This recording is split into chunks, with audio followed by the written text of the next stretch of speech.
পাকিস্তানের বেলুচিস্তানে ট্রেনে হামলার ঘটনায় ১০৪ জিম্মিকে উদ্ধার করেছে নিরাপত্তা বাহিনী। বাকিদের উদ্ধারে অভিযান চলছে। নিরাপত্তা বাহিনীর পাল্টা হামলায় ১৬ বিচ্ছিন্নতাবাদী নিহত হয়েছে। মঙ্গলবার এলোপাতাড়ি গুলি ছুড়ে জাফর এক্সপ্রেস ট্রেনের ২ শতাধিক যাত্রীকে জিম্মি করে সশস্ত্র গোষ্ঠী বেলুচ লিবারেশন আর্মি বিএলএ। বিচ্ছিন্নতাবাদীদের দাবি নিরাপত্তা বাহিনীর ৩০ সদস্যকে হত্যা করেছে তারা। এই ঈদে জামা জুতো অ্যাক্সেসরিজের ডিসকাউন্ট।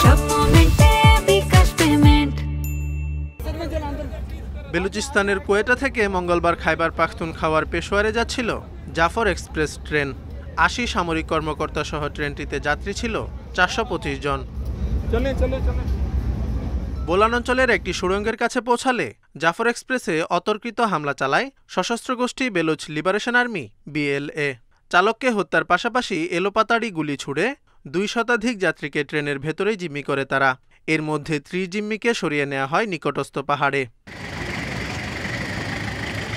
বিএলএর দাবি ৪৮ ঘন্টার মধ্যে গোষ্ঠীটির রাজনৈতিক বন্দীদের মুক্তি দিতে হবে। দাবি পূরণ না হলে সব জিম্মিকে হত্যার হুমকিও দেয় বিচ্ছিন্নতাবাদী এই গোষ্ঠী। আমার বাবা হৃদরোগে আক্রান্ত। তিনি এই ট্রেনের যাত্রী ছিলেন। এখন পর্যন্ত তার কোনো খবর পাইনি।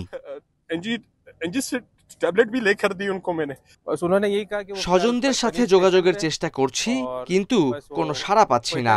সেখানে কি হচ্ছে আমরা জানি না। হামলার পর পরিস্থিতি মোকাবিলায় জরুরি পদক্ষেপের ঘোষণা করে বেলুচ সরকার। পরে জাফর এক্সপ্রেসে শুরু হয় উদ্ধার অভিযান। এ সময় নিরাপত্তা বাহিনীর সঙ্গে বিচ্ছিন্নতাবাদীদের গুলি বিনিময় হয়। এতে হতাহতের ঘটনা ঘটে। বেলুচিস্তানের ট্রেনে হামলার ঘটনায় নিন্দা জানিয়েছেন পাকিস্তানের প্রেসিডেন্ট আসিফ আলী জারদারি ও প্রধানমন্ত্রী শাহবাজ শরীফ। Zubair Hussain, Independent news.